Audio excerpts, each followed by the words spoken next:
I'm here today with Eric Canete of Arc Athena. How you doing today, Eric? I'm well. Thanks for having me. Thank you to your chat. Thank you, your audience. No problem, man. No problem. It is beautiful outside. I'm feeling good. I'm feeling good Are about you? this stream. Okay, Yeah. good. Do you not feel good about certain streams? Some streams, I'm especially nervous if the stars are not aligning that day. Okay. All right. Are things aligning okay right now? Things are going well for now. Good, good. Good, good. Let's hope it Everything doesn't feels run off the good. rails very quickly. I'll do my best. Yeah. So you are, oh man, I was going to copy and paste the links. I forgot about that. That's You are okay. working on or campaigning for the second book of Arc Athena. Yeah. Yeah, this is the second book of six. The first one we launched in October of last year did fairly well for itself, gained a great groundswell of support from people, and now we're back for round two. It's a mini series, so conceptually it dovetails into the next book, one right after the other.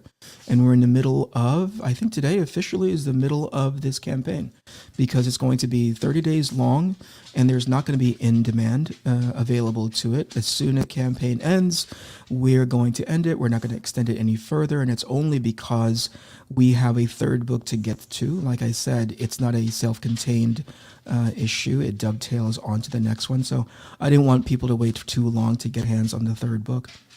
Right. Well, so far the campaign's doing pretty great, I gotta Yeah. say. Yeah, Yeah, I'm pretty proud of it. I'm pretty proud of it. And I think the team is too.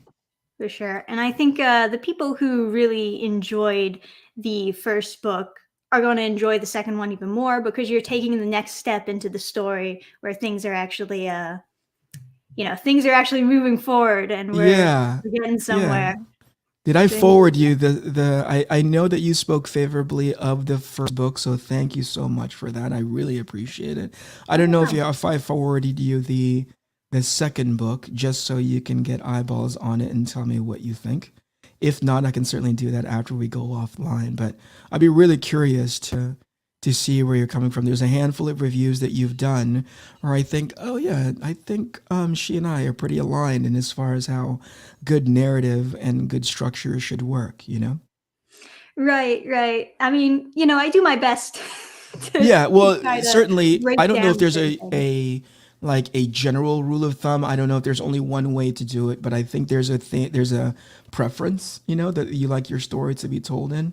And I think, like I said, there's more than a handful of occasions when I watch your videos and listen to your reviews where I go, I think we're in the same path. I think we're parallel. So it'd be interesting to get your feedback. Definitely. I would be excited to also be posting. I'm not very good at posting spoiler-free reviews. Every time I try to Yeah, do a spoiler-free review, somebody's like, "Oh, you just named out a spoiler," and I'm like, "Is I it don't a know. spoiler?" Are you that kind of person? Do you care whether or not somebody says like a key thing for a movie or in this case a comic? Do you care? I don't personally care. Yeah, Sometimes I even like it because I yeah, know where a story is heading, and I like to see yeah, how they execute it when I go to finally like watch it or read it. yeah. I'm the same exact way. I don't like if it's I don't know, like I rarely run into a situation, even if it's a big moment, you know, and somebody tells me, "Oh, that happens." I don't go, "Oh man, that sucks. You told me that."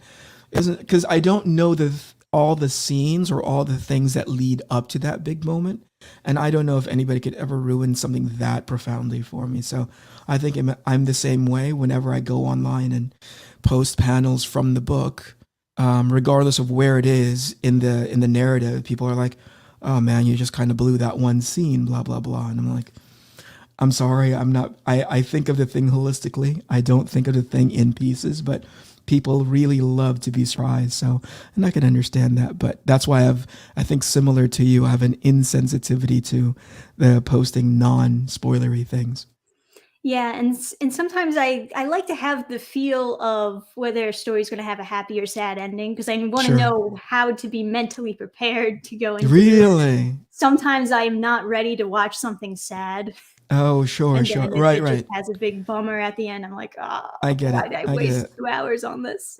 All right, like if you have especially if you're having like a an off day and your facilities are a little bit lowered, right? I get it. I totally Yeah, get if it. you want to Yeah, like yeah. watch something to raise your spirits and then it's Is just a it down? bummer. Yep. The I get it. dog dies and you're like, oh Yeah, for no. sure. For sure, for sure. I remember, I think across the board, one of the key, if not consistent, pieces of feedback that I was getting for book one, and my editor and I had a lighthearted chuckle about it, is that book one was so action packed, right? And it was so sort of just like foot on the pedal, and we're not letting off until near the last third of the book. And people were like, is it going to be more of this same exact thing? I really hope, you guys know how to pull yourselves out of this particular nosedive, because if it's more of the same, then I don't know if I can get behind, the book for the entire run. And like I said, my editor and I had a good laugh about that, because he's like, oh, I cannot wait for them to read books through four, through five, through six.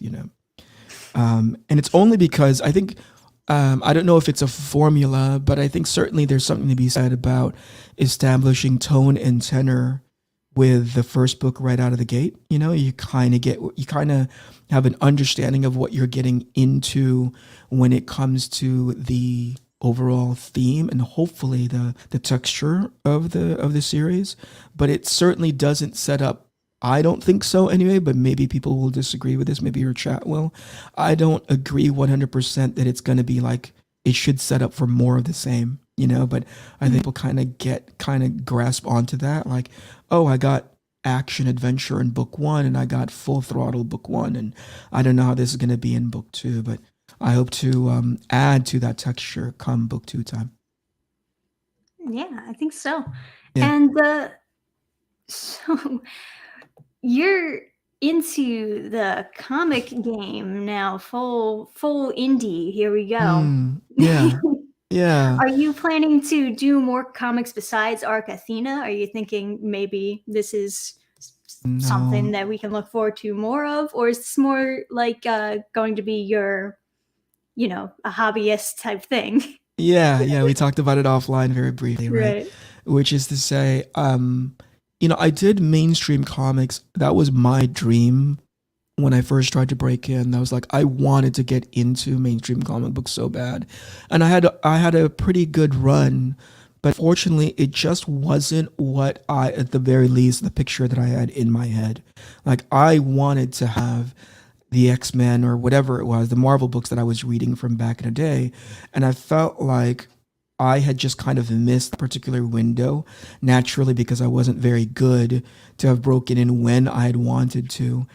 And so I stepped away from the comic book industry, kind of not disenfranchised, but certainly not like not having that picture fulfilled, not having that dream fulfilled. So I stepped away, went into animation for a while, honed my craft there.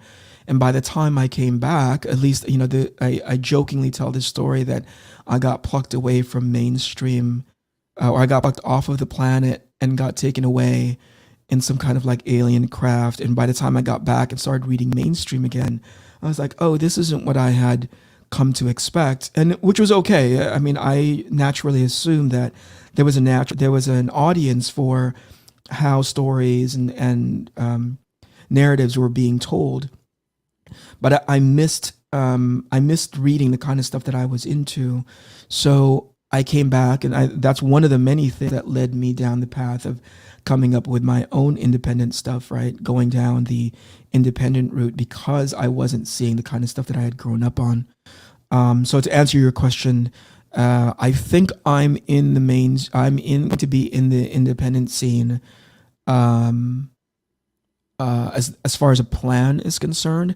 Just thinking about what I'm going to do after Arc Athena is exhausting to me, right? And you have personal relationship and personal experience with this yourself. You're publishing your own books, you're campaigning for them, you're trying to get awareness and people talking about it. So just doing one book, I would think, is pretty much a marathon.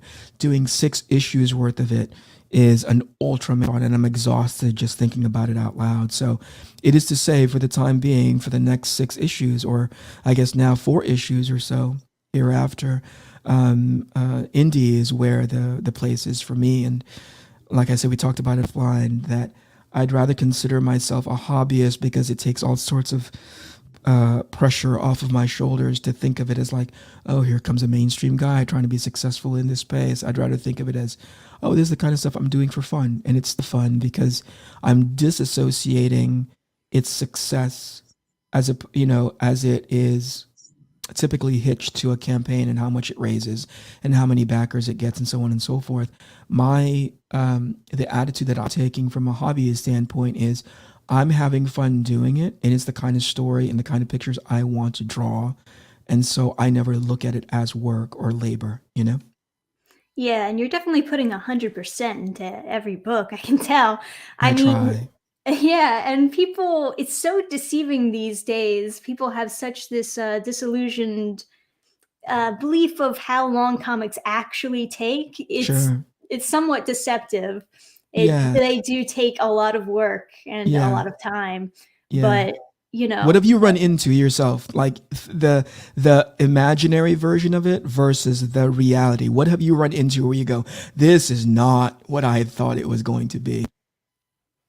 as far as like a comic series. Yeah, making a comic, right? You must have had sort of, even as you go, right? We talked about this offline, that this is your nth attempt at this now. Are there still things that you're running into where you go, that should be a cakewalk, and then you actually get through the process of doing it? We're like, whoa, that took much longer than I thought. I'm at the stage now where things are actually starting to get a bit easier, where I'm able Holy to, like, cow! for the most part, predict how long stuff is going to take. But Yeah, it's never really going to be an exact prediction because, sure, especially when you're working with other people, sure, you can't predict life. Everything's gonna just there's going to be all these bumps in the road along the way. 100%. Yeah, no, for sure. For me, it's thinking, well, it's so weird because I have an editor in place, right? Because I want them to be the person whose job it is to keep me honest. If I tell them the overall arc and the themes of the story, I want each script to be as tight as it can be. And sometimes when you're writing and drawing it yourself, you're a little too close to it and you don't have a critical point of reference in which, I know there's friends that you can lean on, certainly, but oftentimes they're not intimately engaged in how to polish the thing or make the thing better. So my editor's job is to take a look at the script, and that's what I'm working on before we got online. That's the script that I was working on and tightening that up. And as sort of, I don't know, like leak free as I can make it. There's anytime that I put it in front of him, he's like, Eric, I think you're missing an opportunity, right?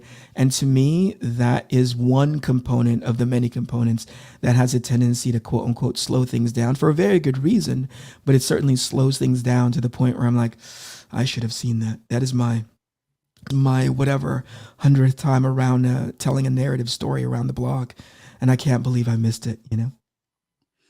Yeah, for some people, editing is like one of the longest processes for them just because, I don't know, they rush through the first draft or Sure, they want to tighten it up or they keep on thinking of stuff that they want to add into the story. sure, sure. So there are so many drafts that go through and get passed along. Yeah, And no, I agree. I yeah. agree. Or you lose track of your character, right? Again, a good editor is an expert at this, where it's like you want to over explain, but you don't know how to do it in a particular voice. You're like, I think, or you don't trust your audience. I just ran into a certain scene where I'm like, I think I need to tell my audience what's happening right now. And I can hear my editor's voice in my head. His name is Joe Fulton. So I can hear Joe's voice in my head going like, trust your audience. They're very smart, Eric. They'll figure it out and you don't need to hand hold them through everything. So yeah, it slows things down, but for me, the biggest takeaway is that I'm learning how to get better at it as I go along. Right, right. And it's also good to get multiple perspectives, I guess, because there's so many times where I hand off drafts for other people to read, and Yeah, they all come up with like very contradicting advice. One person sure. says you didn't explain this enough. One person says Yeah, you over explained it. Stuff right, like that. right. And it goes to that old adage where you can't make everybody happy all the time, right? Right. At the It's end of the like, day, you trust your gut, that's and it. That's yeah. it. It's a little bit more harrowing for me because I get to a point now And we had a good laugh, my friends and I, who have read the book and who understand where the series directionally is going, you know. And we looked at it one more time just to enjoy issue one before we dove, both feet into issue two. And I said a question and they all started cracking up. I said, like, is this working? Because you're so close to it, right? You've been working on it for so many hours, going back, adding pages, omitting dialogue, or like redoing pages, which is, I think, a pretty awesome opportunity that not many people get in mainstream, where you're like, you have the opportunity to redo pages so that you can tighten the screws a bit more, so to speak. But it's like, I'm so close to this story. I've drawn it so many times. I've drawn so many things, invested so many hours. I'm like, I don't even know if this is working anymore, And so they had a good laugh about that, and by accident, so did I, because it's like they were reassuring me, Eric, it's totally working. It's fine. Just get to issue 3, get to issue 4, get to issue 5, and put a pretty bow on issue 6, and see how it all turns out in the end. But between now and then, just stick to work. Just head down, keep working. Yeah, I don't know if you have the same issue necessarily, but whenever I work on a particularly long series, I get worried that at some point I'll lose motivation for it, and then it'll Oh, just be sure. so much harder to finish it. Oh, sure. Yeah, no, 100%. I think for me, in as far as motivation, is not only am I writing it, I'm drawing it as well. I just got sick. I don't know if this is the same for you, but I just got sick of hearing myself be overly analytical and critical of every other book that's out there. Do you ever go through that where you're like, I'm tired of hearing myself speak and being critical about something where I actually have the opportunity and advantage of being able to do it on my own. So this is Right. more as a, I think this is, drawing Arc Athena has been sort of just like, shut the hell up, right? And go do something about it, as opposed to like, oh, guy's doing it so poorly, or oh my gosh, these writers slash artists are just not understanding how to do this and land it well, blah, blah, blah. And so to me, if I start getting into that crest where I can feel myself energy wise losing momentum, I'm like, you know what? You're not going to be able to talk shit about anybody else until you do this, because Oh if you man. don't finish this, you don't have that thing, you can't do that anymore, right? You have to finish. Then you can reload and start talking crap at other people. But between now and then, you got to shut up and just do this book. Yeah, I definitely get that feeling too, especially on Yeah. this channel where like I read out loud the bad comics. Oh, I It's love like those segments. I love those segments. I especially love when you run into sort of this, whatever it is that's confusing you, or just these nice little moments where you go, no, that doesn't make sense. And you have this editing and cutting style that lands really, really well. At least for me, when my comedy is so dry and so deadpan, when it cuts like that, I'm all like, I get it. That is so brilliant. thanks. I heard that a lot. It's like, oh Yeah, man, her comedy's so dry, but it's so funny. I dig it. I'm into it. I'm so into it. The funniest part is it really is my genuine first reaction to it. That's just Sure. like it's just what come out. No, no. I mean, I think that's the reason why it lands so well, because it is so genuine, right? You're just like reading the book. On occasion, the needle skips, right? Where you're like, that doesn't make any sense in my head. And you would hope that the writers or the creators behind the books that you're reading are having those moments too, because I don't think you're reading those books in bad faith. I think you're reading them as, hey, I am conceptually in the pool of the target audience that these books are meant to be, that it's aimed towards, and so I'm going to read it, right? And sometimes I understand you're going in there with sort of like tongue in cheekly. I've heard things about this book, and I'm going to go into this with a little bit, with a bit more cynicism than normal. But I think generally, if something proves itself to be as something that works, you don't hesitate to give it its due. At the end of the review, you go like, yeah, no, that actually, I went in there kind of thinking one way, but this thing landed more than I thought that it would. I think that's pretty fair. And more than anything, it's for my brand of comedy, I think it's very effective. Yeah. Well, Yeah, I'm glad to hear. well done. But it's that same feeling of, oh man, I talk all this crap on these other comics. I got to be able to prove myself as knowing what I'm talking about. Oh, And sure. you know, Sure, sure. Yeah. And I think in the landscape that we're in now, doing your own comics, regardless of, I don't know, some people associate or immediately change their metric of success to whatever money their raises or whatever. But I think now I try my very best not to do that. I look at it as more as like the open opportunity of being able to publish your own book. Whereas in the past, I'm kind of a dinosaur, you know, I'm kind of like a relic, but I've seen versions in which I've had ventures in which I've tried to publish my own stuff, and not only was it not very cost effective, it was so expensive to print anything back in the day, but also the avenues that you have right now, you and me talking on a live stream and a YouTube channel. I wish I had this back in the day to be able to connect to an audience, build an audience that are not only interested in the kinds of stuff that I mean, generally interested in the kind of stuff that I'm interested in, but also me as a creator, right? Like to have access to a group of people to be like, hey, I've heard of that guy, I've heard of that girl, I wonder what they're all about, and sort of like turn on the camera and being able to speak with them directly. I wish I had this tool, and now it's like given out free, you know, and I love that. I really, really do love that. yeah, we are definitely quite blessed in this day and age. Oh And yeah, the best part is absolutely.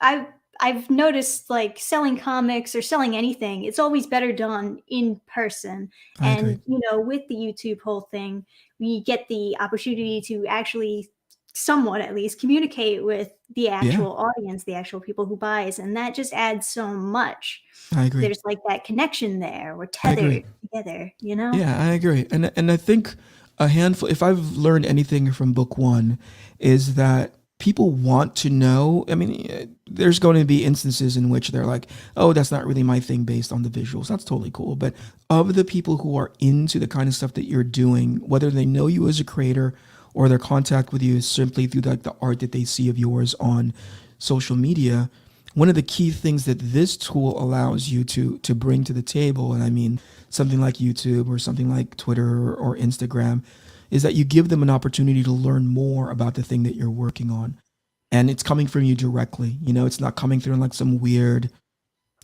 press release or through some weird online site that's not directly from you. It's coming from you as you want them to understand whatever it is that you're working on. And that's, again, an invaluable tool. I wish I had access to it from back in the day. Yeah, it's so much more personal. Forgive me. No, it's okay. I'm sure people appreciate that you muted the mic for that. I could not hit that mute button fast enough. I'm really trying to get my desk set up and going because Athena being a marathon and not a sprint, I'd come to realize, talking about what I just said right now, people want access to you. They really appreciate that. And I've been really suboptimal, subpar in my streaming. I used to like stream a bit more so that there was an avenue by which people come and visit and say, hey, what's he working on? Give them insight to my process, give them sort of feedback on or be there for them as they give me feedback. And I've just been anemic. I have not been doing it as well, as consistently as I did for book one, and I need to get back into it again. So I'm trying to pretty up my setup here. And one of the key things I'd come to realize just based on my buddy who streams is be quick with that mute button, because something inevitably is going to happen in the far background. Know where that mute button is and hit it, make use of it anytime that unexpected thing happens, not the least of which you coughing into a microphone. That's so true. Especially when you have other people in the house, you don't know if they're just gonna randomly yell out your address or Oh, what they 100%. I have two dogs and they're sort of keeping me company in the office right now, and who knows who will come to my front door that they just don't particularly care for, and next thing you know is a bark fest behind me. So mute Right, button right. saved my life. I've definitely considered doing like drawing streams in the past. The issue mainly is that I don't actually have a desk. I work on a lap desk and then I just sit on my bed drawing. Oh, that's cool. That's cool. I Yeah. mean, have you tried it at least? Have you given it a shot? Have you seen what kind of quality or value you're getting out of it if you had just kind of streamed from? I know you're saying you don't have a desk at all, so the situation would be like you have a laptop sitting in front of you as you're sitting on your bed and you're drawing. I don't Right. know. I mean, It I guess seems in theory personal. I could People just like like that. not have the camera on, Sure. but people always like it just to see the person, I I guess. agree. I Mhm. remember this was when I was heavy duty into Twitch. This was maybe as far back as 4 years ago, maybe three. But I was questioning, or I was asking my friends who had a really great presence success on Twitch about this whole keeping the camera on, right? And I was like, at one point, I was just like, I'm gonna turn that thing off. I just don't feel comfortable having it on. There are days when I look like like some unkept transient person living in a house, right? I'm just slumming here.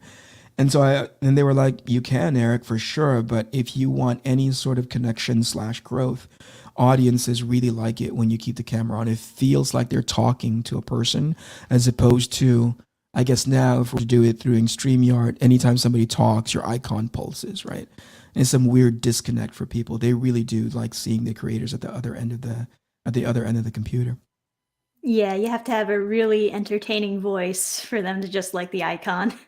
Yeah, I'm telling you, like I remember, and I think I may have overdone it with this setup, right? Because I would go to other streamers and other people who were doing this well, and I would ask them about their equipment, and I would hear their like. I finally heard my voice through my buddy's stream, and I thought, oh my god, that is the worst sounding microphone. And I blame the microphone, if you can believe this, right? I was like, that's the worst sounding microphone. I don't sound professional at all. And so I asked my buddy who had been streaming for a while, what do you use? And the price tag associated with that microphone, I was like, no way. There is no way. But he sounded good. So I saved up for it and now I'm using it. I still sound awful in my opinion, but at least I have a professional microphone that makes me sound professionally awful. So I'm like, okay, so it's not the microphone, it's actually my voice. I like your voice. It's very chill, very calm. I appreciate it. I Yeah. I wish I had more of that, that broadcaster voice. You know what I mean? Like the whole, at 4 p.m. we're gonna get to watch blah blah blah. But I don't. It's not in me to maintain that kind of energy, tenacity. Yeah, I mean, the microphone that I use, I got recommended a really long time ago at like, what is that one store called? It was some guitar store, Guitar Center, of Sure. course. Yes, Yeah. Sure. Sure. that's the name of it. Right. And I got it for the longest time. I thought, oh, this is fine, I guess. And Yeah. then everyone at some point started talking so much crap on that microphone, saying that it's like overpriced and really bad. Yeah. Yeah. Yeah. And then you were like, what do I have this microphone for? I'm telling you, a part of me liked, this was a long, long time ago. A part of me really liked Periscope. Do you remember that app at all? No. It's okay. That's all right. Like I said, I'm pretty ancient.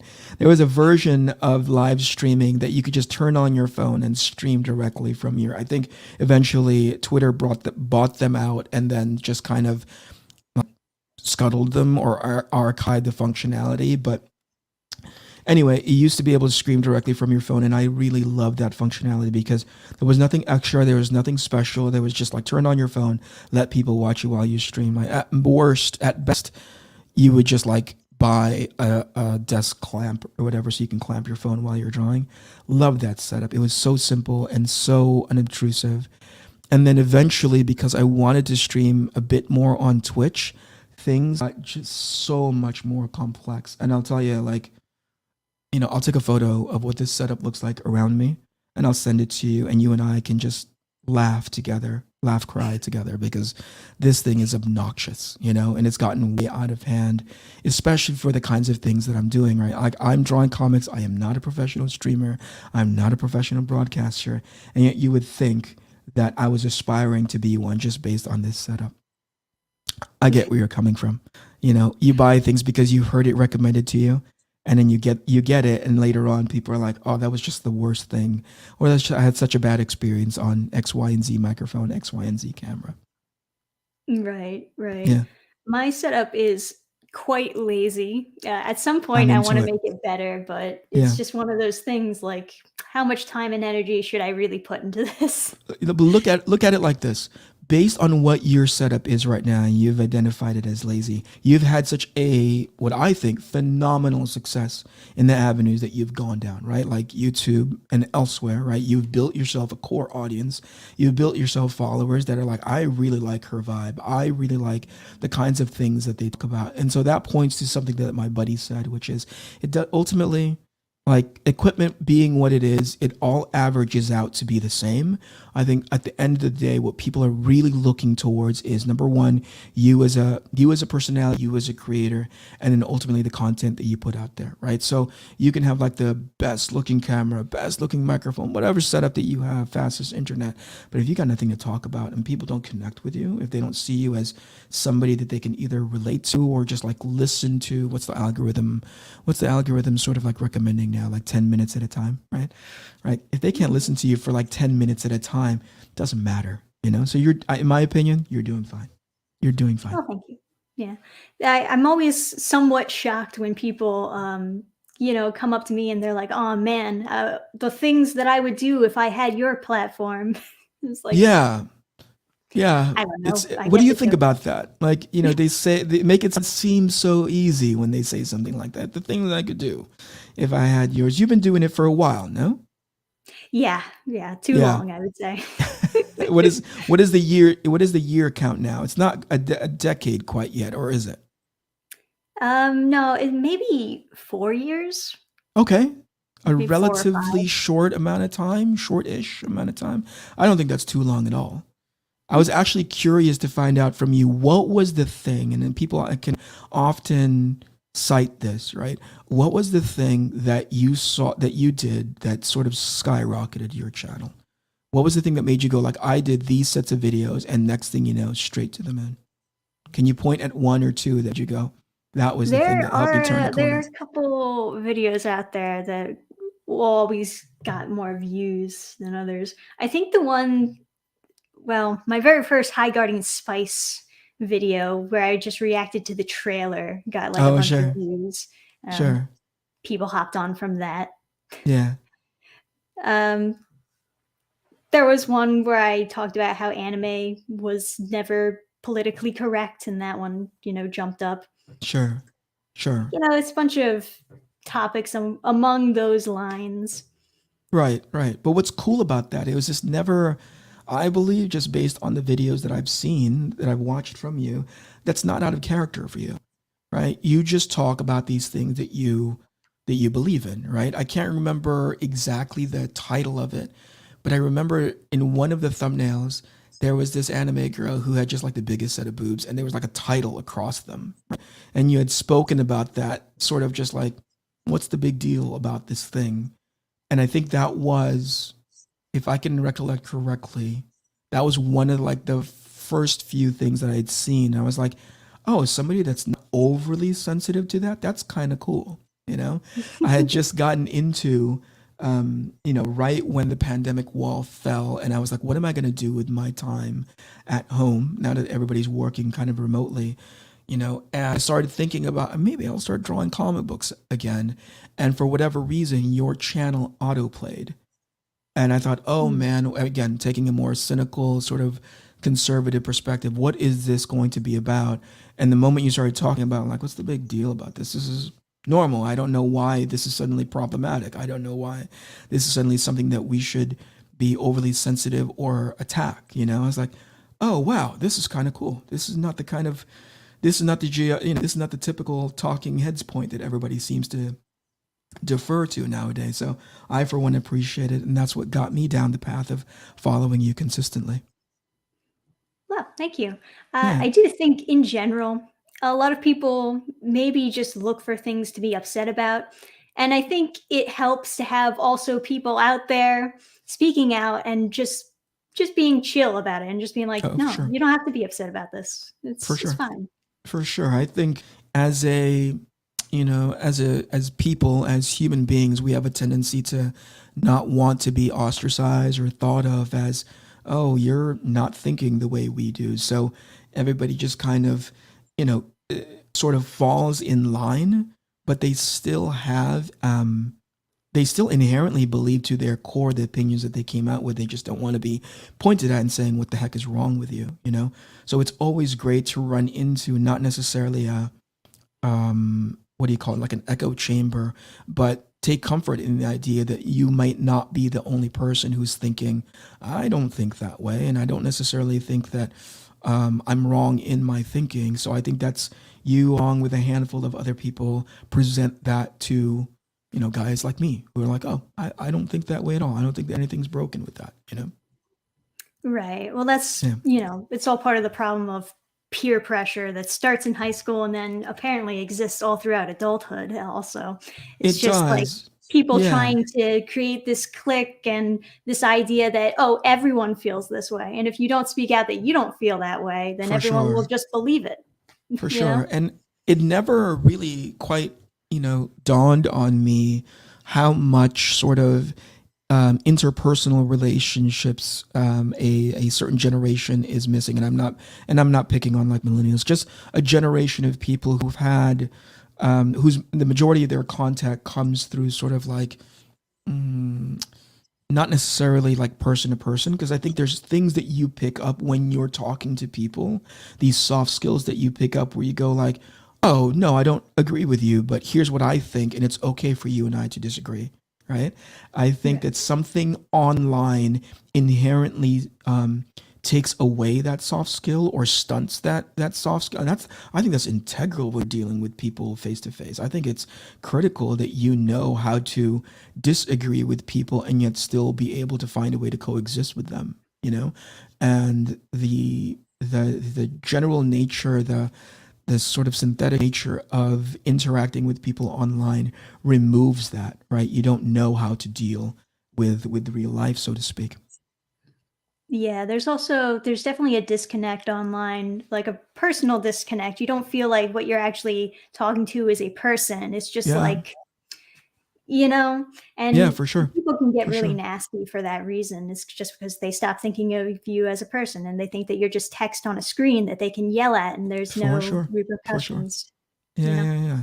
And I think, what's mind-boggling to me is, especially when you're dealing with, creator-owned books, when you're thinking about like going out into the world and trying to promote your, wherever you are in the hierarchy of relevancy, right? Whether you're somebody that's been working in the industry for decades upon decades, or you're somebody brand new breaking in, like the tools are there for you to succeed. The only thing that you don't have is probably like a time traveling machine, where you can get on, some weird notoriety thing where people know you better or know you more by way of name or your brand. But the tools are there, and yet when people don't know how to use it, they leverage it incorrectly, or they leverage it so it's like detrimental to awareness. They leverage it so that's detrimental to people understanding who you are as a creator. One of the things that I was puzzling to me again as soon as the aliens put me back on Earth was, uh, professionals that I knew, or at least by proxy I knew them, like they weren't acting like professionals at all, and I couldn't quite understand that. Like I don't understand why you didn't take the position of like, hey, these people reach out to me using this avenue, using this tool, because they feel like they should be able to. And even though that was, that interaction was lackluster, I'm the person in a position of privilege, right? So I should, at the very least, conduct myself as a professional. But somehow, because of social media, that goes out the door, and I don't know why that does. That's puzzling to me. I don't know. I've on more than a handful of occasions, especially with Athena 1, when I'd realized that people had come to just, I don't know if this is the same for you. Like, whenever I have to deal with an artist or somebody that I'm buying an original piece of art from online, or somebody that I want to support directly, and I take a look at the shipping and handling charges, I'm like, oh my gosh, right? It's like sobering, because you're so used to Amazon facilitating everything for you. You're so used to that, really super cheap, it'll get here tomorrow sort of infrastructure, that when you have to deal with the realities of like, the logistics of somebody shipping it from halfway across the world, you're like, oh, things are expensive. So I'd gotten that piece of feedback from Athena 1. How come you don't ship to my side of the world? And some of them were cordial, some of them were understanding, but some of them were nasty. Some of Mm. them were like, I think you were just trying to take advantage of X, Y, and Z. Just take the most, negative position about how I don't have access to Amazon's infrastructure, and just sort of like, apply it to me, a small creator, a hobbyist, and somebody who can't, drone flight it directly onto your lawn. And it got, less than cordial. That's that. And the best that I could do was really sort of say, hey, I know you want to, I know you want to support this book. That comes from a good place. I look at it as that person lives at not necessarily remote, but certainly to a region of the world that Iconic Comics, the people who are helping me distribute the book, and my partners throughout this entire venture, by the way, they're freaking amazing.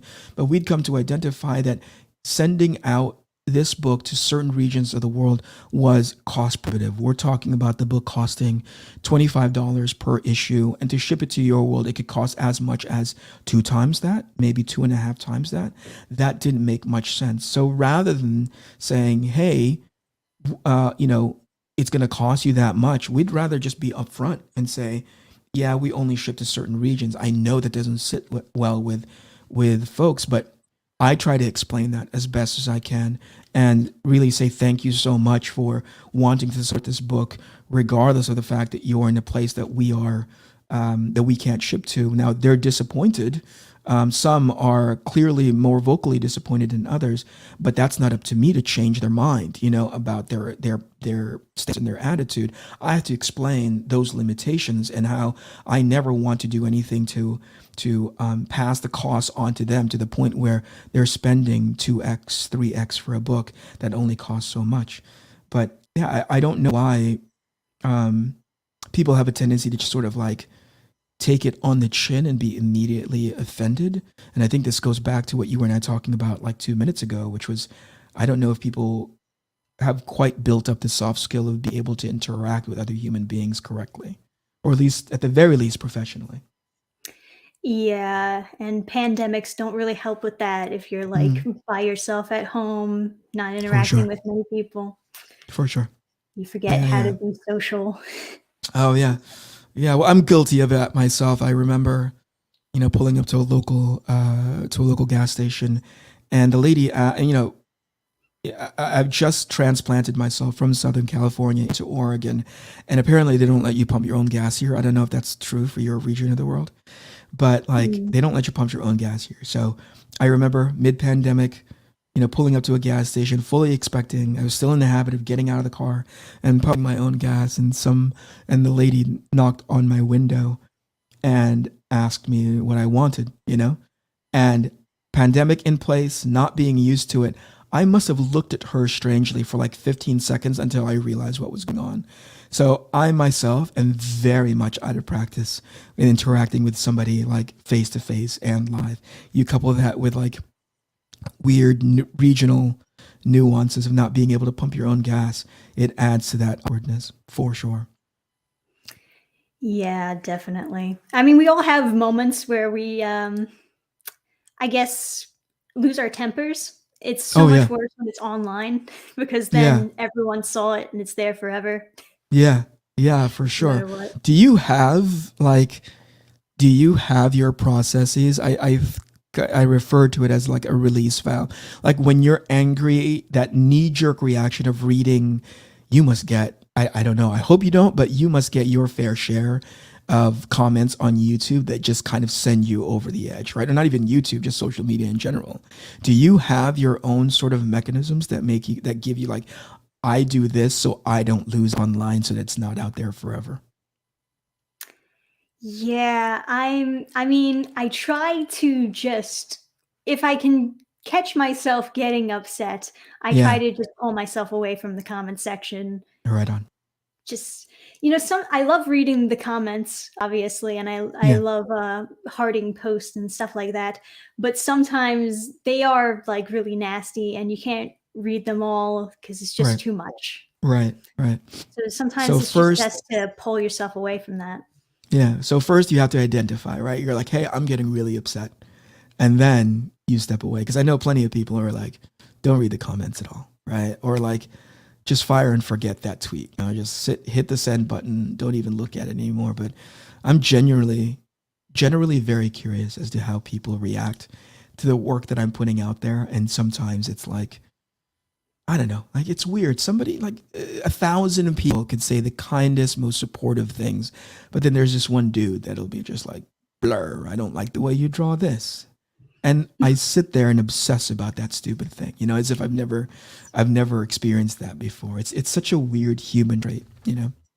Yeah, it's just something about the brain that like focuses on the negative, even if the overwhelming amount is positive. For It's sure. unfortunate. Yeah, for sure. How is your chat doing? Are they entertained at the very least in what we're talking They about? seemed pretty entertained. They're very kind. I'm looking at Andrew J because Eric's is one of the few artists that I actually like more after hearing him talk. That's very kind. Been following his work for a very, very long time. Thank you. I added Yeah, very, very to Andrew. make myself feel good. Yeah, Andrew himself is also a pretty great artist. I wish he would come out with his comic already, but Yeah. Yeah. Oh he's my delayed. gosh. I have some friends, working professionals, who consistently ask me, "How is your comic doing?" And I think it's their sort of gentle way of probing whether or not this is a viable thing for them. And there's other people, on the outside looking in who have crowdfunded themselves, not necessarily professionals, but definitely who have had plenty of experience in crowdfunding, who pose the question to me, "Why don't more professionals do this?" Right? And I'm like, that's a very legitimate question. Which is, and my best answer is that this is a lot of work. Crowdfunding, going the indie route, being a creator that's consistently wearing multiple hats, and you know this, right? Like the moment you put the pencil down to stop drawing, there's two or three things that's vying for your attention on the business end, right? Whether it be the pre-production end or the post-production, from like printing to lettering to like shipping, whatever it is. And some people genuinely are not cut out for it, right? They self-select out because it's so much easier, and I don't mean anything derogatory by that, but it's so much easier for them to leave those tasks to the systems that are in place that have helped them reach a level of success. So my answer, three times out of four, is because it's just too much work. I would love for all of the people whose work I admire, professional artists who have been working for a while, to get into crowdfunding and take the reins of their careers, or longevity of their careers, and the long term value of their work into their own hands. But unfortunately, they're just not cut out for it. Yeah, and there's still like tons of campaigns that have so much trouble with actually fulfilling their campaign despite For the book sure. being done. For sure. Yeah. Yeah. Yeah. What do you think, based on your experience, a critical component that somebody who's crowdfunding, right? I don't know, let's say not necessarily like somebody that's unknown, but let's say early in their crowdfunding career, what are the things that they're missing? Well, maybe an audience. I'm not Right. sure. Sure. For sure. Yeah. No, an audience is critical, right? Of course, yeah. Is it A is lot of it people I've noticed don't really know how to market themselves. Oh yeah? That's another big thing. Some What people is just the like put out a campaign and just expect it to get traction through Indiegogo alone. Yeah, what does that marketing mean to you though? Is like opening up a YouTube channel? Is it them understanding who you are as a personality? What does that marketing mean? Yeah, obviously, it's very big with social media, getting to know your audience and getting to round up your audience from all kinds of, even if you don't have a YouTube channel, obviously you can reach out to other YouTube channels and get a platform, like have crossovers like what we're doing here. Yeah, sure. And it's all about getting involved in the community, obviously posting about your comic every day, getting hype, getting an audience. Yeah. And They if don't you're know how to not do doing it. that, then it's not going anywhere. Yeah. Yeah. I think I think it's key. Somebody was pounding it into my head early in 2021, way before I even launched book one. And I don't know if it's the same for you. Well, actually, you already sort of had, sort of had your groove down when it came to YouTube, but they were saying leverage the heck out of YouTube. To me, they were saying leverage the heck out of YouTube as a tool to get yourself out there, to have people understand that you're approachable, you know? And I was like, man, I do not. And I was watching a handful of other people, and I'm like, I do not have that same energy, right? I can barely keep myself awake at any given time, much less like entertain a group of people who are coming in to come watch me. So to think that I have to hit a certain decibel, a certain energy level, at least based on what the stuff that I was watching for quote unquote successful YouTube channels, like I couldn't imagine maintaining that kind of frequency. And they were like, no, I don't think people care about that all that much. It's nice to have. It's sort of almost expected by now, you know? And the other thing that I was like, I don't really talk about drama all that well. I talk a lot of craft, you know? I talk a lot of like process and how to do X, Y, and Z and how I talk about my career and I talk about how I got to where I am, all those kinds of things, and very self-involved and very Eric-centric. And they were like, that's got value too, man. The point is you have something to talk about. Sometimes, and I've seen this finally, where somebody launches a stream and I'm like, oh, right. That there's a reason why you come off as inaccessible is because there is no, and I don't mean this to be diminishing, and I'm glad I'm not using anybody in specific, but like, oh, there's no value to listen to you because there's no way to access you as a creator and as an individual. Does that make sense? I think I get what you mean. Yeah, they're like, oh, they're not talking all that much. They're not engaging with a crowd. They're not engaging with their chat, regardless of how many people are in the chat room. You know, like they're not, and they don't even have the practice of just talking. You know, and that gives people insight into who you are. And I think as a on the outside looking, if I were to walk into your room and I'm like, or if I were to listen to one of your videos, not you, but like the general you, I would hope that I sit here and go like, oh, I was genuinely entertained by that. Or, oh, my takeaway from that is I know them better. I think they gave me a glimpse as to who they are as a person, you know? Well, yeah, for That's sure. kind of I cool. mean, hearing your perspective on things, especially as an artist and comic creator yourself, Yeah. is the most interesting of all. I like hearing different perspectives on different things, and you're Yeah. very articulated as far as your thoughts are. Thank So you. that also makes it pleasant to listen to. Yeah. Yeah. I have, it's weird because all my friends are incredibly harsh and very sort of sobering, and they tongue in cheekly tell me like, "Who the hell would want to listen to you?" So I go like, "Yeah, who would want to?" I find myself it's because it's my personal experience and I've gone through it that I go like, you're dismissive of it, like I'm dismissive of it. I go like, who the hell would want to listen about X, Y, and Z, right? And then somebody will bring up. I remember one of the things that I specifically drew your attention to was you said, "Oh, I really like Teen Titans from way back in the day," right? And I go Right. like, "Yeah, I worked on that show."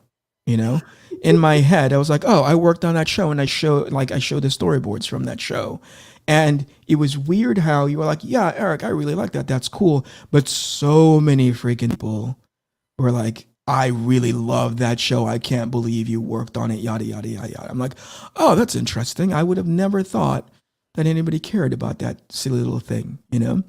And yet, here's a whole generation of people that, you know, were like huge fans. Sort of their biggest takeaway was, I really love that show, and I contrast and compare all Teen Titans iterations to that version of Teen Titans. I was like, holy mackerel. There's another guy who tags me in into everything. And at first I was like, I was not even involved in that version. But, there are seriously hardcore Ben 10 fans. Like hardcore Ben Oh 10 yeah. fans. And they make they read into everything. And I remember, what was it that got me down that path? I'd run into one of the character designers at a convention that I was in Los Angeles, and I hadn't seen Glenn in a while.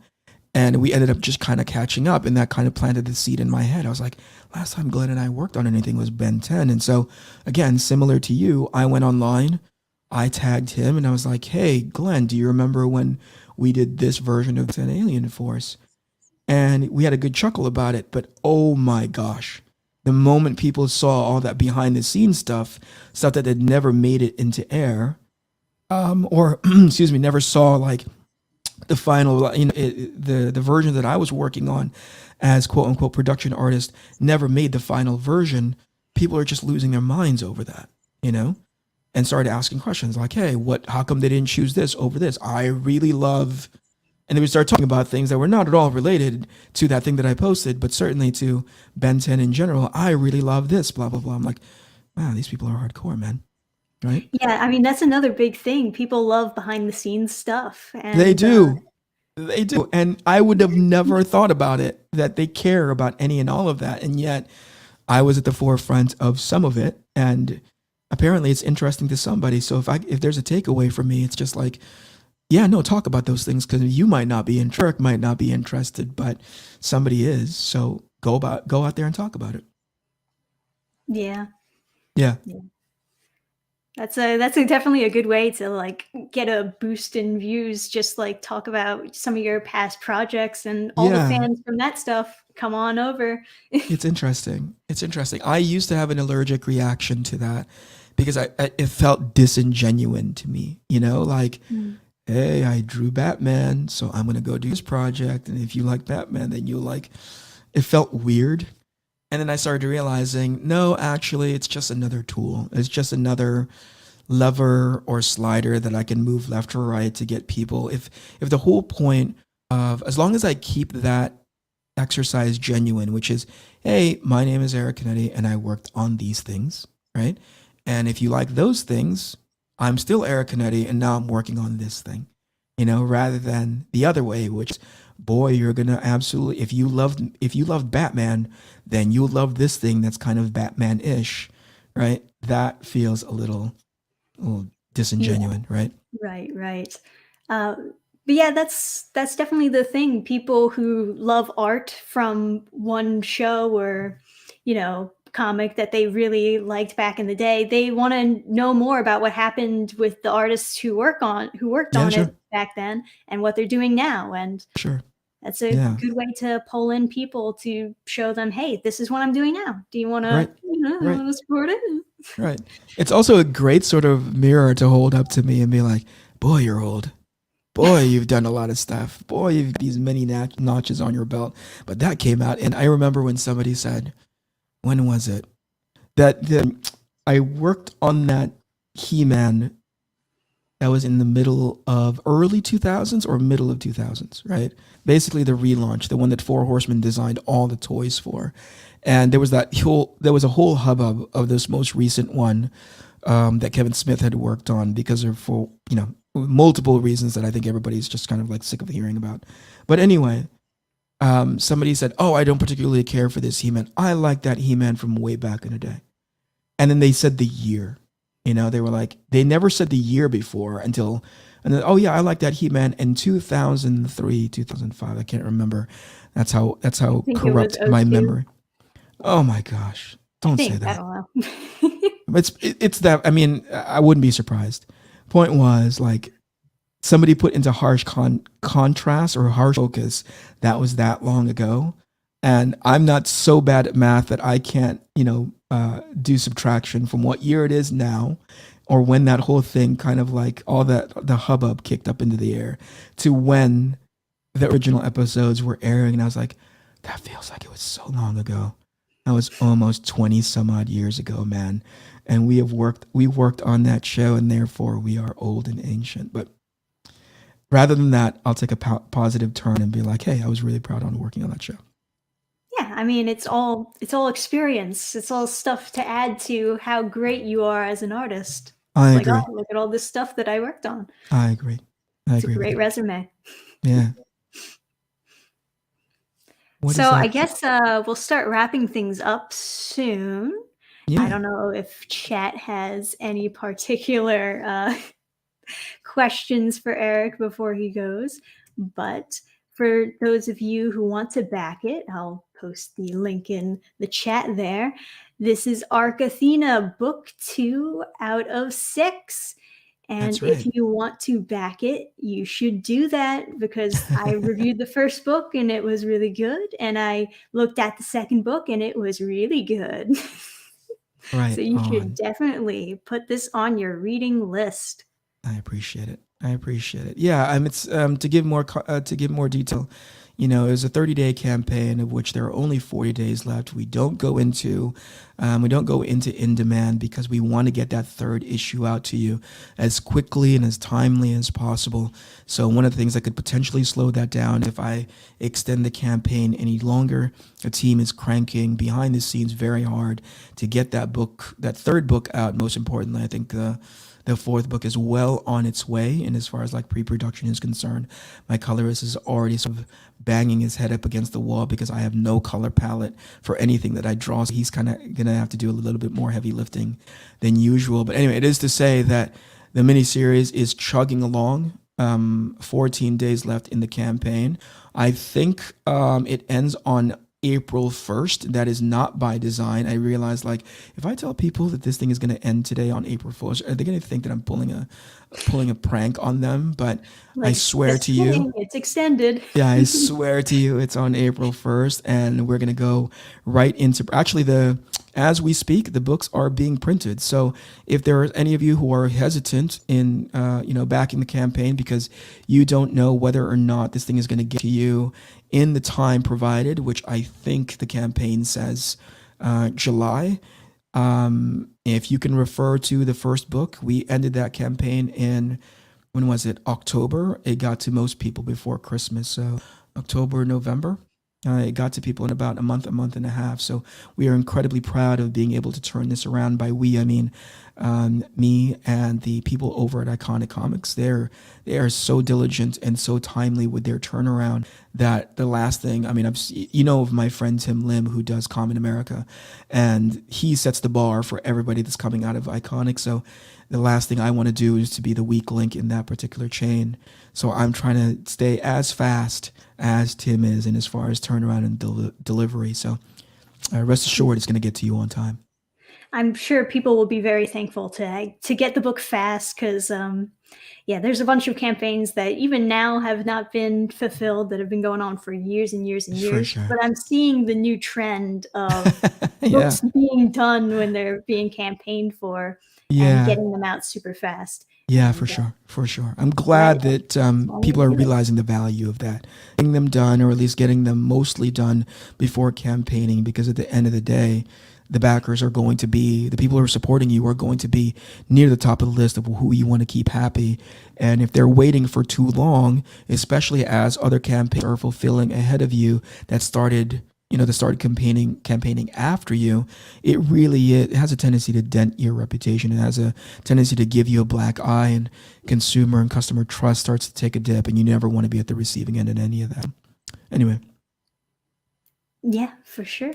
yeah, So back the book people, and Eric, thank you so much for joining me on stream. It thank you was for an having absolute me. pleasure to talk to you, and you Thank you should for come having on me. more often. I will. Anytime you have an open invite, I'm here for you. Sounds great. So I'll close out the stream for now. Good night, everybody. Have a great Friday. Have a great Friday.